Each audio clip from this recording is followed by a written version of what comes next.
हरियाणा में पंचायती राज चुनाव निर्दलीय विधायकों के लिए बुरा सपना साबित हुए हैं। निर्दलीय विधायकों का एक भी समर्थक जिला परिषद में चुनाव नहीं जीत पाया।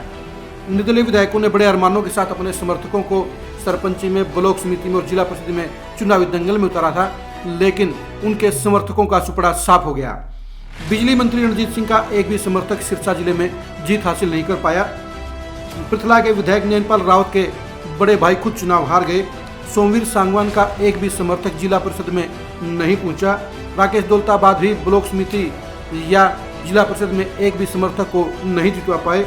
रणधीर गोलन, गोपाल कांडा जैसे विधायक तो अपने समर्थकों को चुनावी मैदान में उतार ही नहीं पाए। निर्दलीय विधायकों को लगता था कि पंचायती राज चुनाव खासकर जिला परिषद के जरिए वे अपनी पैठ को साबित करेंगे, 2024 के चुनाव के लिए अपने समर्थकों को मजबूत करेंगे और चुनावी दंगल के जरिए सरकार पर प्रेशर डालने का काम करेंगे।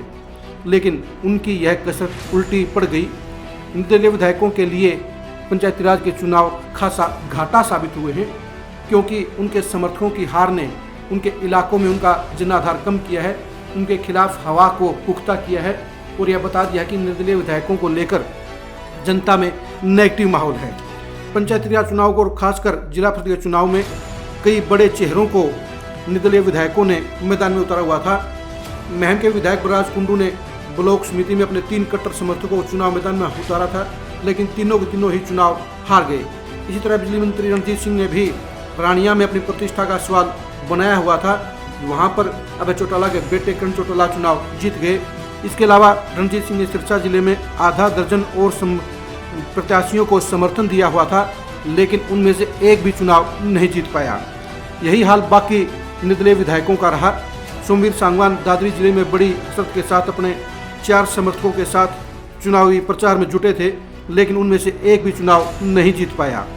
जिला परिषद में निर्दलीय विधायकों की यह दुर्गति, यह दुर्दशा यह साबित कर गई कि उनका जनाधार बेहद कम हो चुका है और उनके प्रति लोगों में रोष है। आपको बता दें, हरियाणा में सभी निर्दलीय विधायकों ने बलराज कुंडू के अलावा सरकार को समर्थन दिया हुआ है, लेकिन ये समर्थन अब कहीं न कहीं प्रेशर रिलीज करता हुआ नजर आ रहा है। अभी तक लगता था कि निर्दलीय विधायकों का एक समर्थन सरकार के लिए मजबूत कड़ी है, लेकिन जिला परिषद के चुनाव में निर्दलीय प्रत्याशियों के हार जाने से निर्दलीय विधायकों के समर्थकों की करारी हार ने यह बता दिया है कि सरकार को उनका कोई सहारा नहीं है और यह निर्दलीय विधायक खुद भी मझधार में फंसते हुए नजर आ रहे हैं। 2024 में मजबूती हासिल करने की हसरत में निर्दलीय विधायकों ने अपने समर्थकों को जिला परिषद में उतारा था, लेकिन उनकी हार ने निर्दलीय विधायकों के लिए बड़ी समस्या खड़ी कर दी है। अब उनके लिए 2024 में मुश्किलात के हालात नजर आ रहे हैं। अब देखने की बात यह है कि निर्दलीय विधायकों का यह खराब प्रदर्शन किस तरह से उनके खुद के चुनावी क्षेत्रों में उनके लिए नई समस्याएं खड़ी करने का काम करता है। निर्दलीय विधायकों का यह पासा उल्टा पड़ना उनकी सियासत के लिए बड़ा झटका कहा जा सकता है। ऐसे ही खरी खरी खबरों के लिए आप खरी खरी न्यूज़ के साथ बने रहिए। नमस्कार।